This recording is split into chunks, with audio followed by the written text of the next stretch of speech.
त्यावेळेला मला एक वेळ गाढव म्हटलं तरी चालेल, पण मला हिंदू म्हणू नका अशी मानसिकता समाजाची झालेली होती. त्याला अनेक कारणं होती. इंग्रजांनी जी शिक्षण पद्धती सुरू केली, परिचय सत्कार होईल. त्यानंतर सर्वप्रथम आजच्या आपल्या कार्यक्रमाला आशीर्वचन देण्यासाठी योगेश कुमार आंबास इथं उपस्थित आहेत. आपल्या सगळ्यांच्या आपल्या शास्त्रामध्ये एक वचन आहे, संघे शक्ती कलयुगे. कलियुगामध्ये शक्ती कशात आहे असं म्हणताय, दीज आर बेबी स्टेप्स. त्यामुळे आपल्याला आता ही मुलांच्या पावलीपेक्षा तरुणांच्या पावलीने पुढे जायला तरी देशाची भावना ही आपल्याला या पुढच्या काळामध्ये जागरूक करायची आहे, हे लक्षात घ्या. त्याचबरोबर कुटुंब हे सर्वात महत्वाचा विषय आहे. कुटुंब प्रबोधन म्हणजे काय? आता घरात अशी 85,000 ठिकाणी जी जी आपली मंडळ स्थानं आहेत, जिथे 3-4 गावातलं एक बाजारी गाव असतं, त्या गावात सगळ्या आसपासची गावं एकत्र येतात. त्या बाजारी गावांमध्ये सर्वत्र तर आपले ते मूलभूत जीवनविषयक मूल्य काय आहे याचा काही उल्लेख आधीच्या वक्त्यांनी केला. सगळ्या ठिकाणी शक्ती आणायची असेल तर आपल्याला संघटित व्हायला हवंय. म्हणून एकत्र आलो तर जगू आणि वाचू. जर आत्ता एकत्र नाही आलो तर पुढच्या पिढीला असं वाटेल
सामाजिक समरसता, कुटुंब प्रबोधन, पर्यावरण संरक्षण, स्वदेशी आचरण आणि नागरी कर्तव्य या पंचपरिवर्तनांचा अंगीकार करूनच तुम्ही मला खऱ्या अर्थाने वैभवशाली बनवू शकता.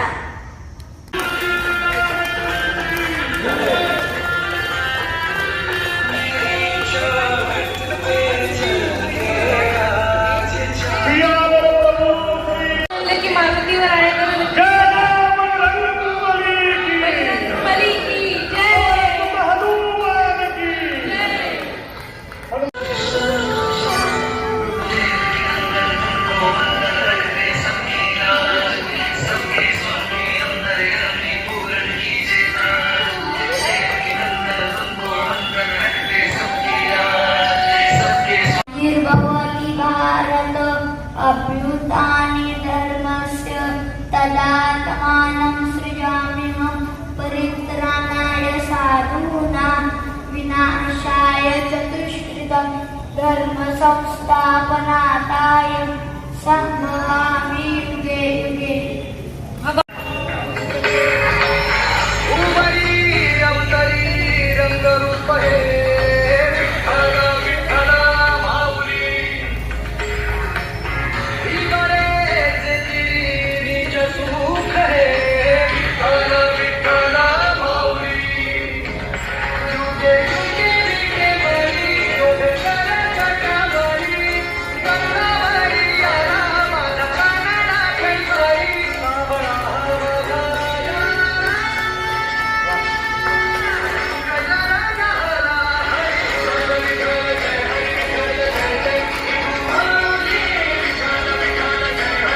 मायभूमी जन्मभूमी कर्मभूमी अमुची महावंदनीय प्राणप्रिय.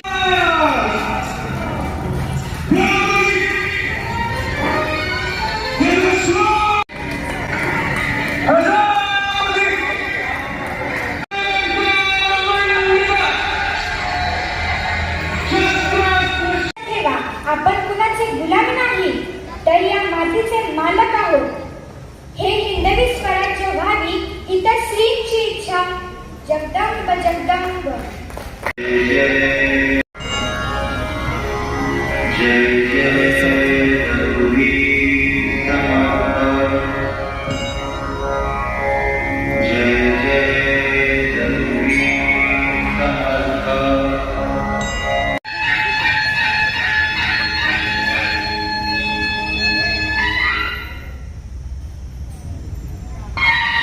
पुण्यश्लोक अहिल्यादेवी होळकरांचा.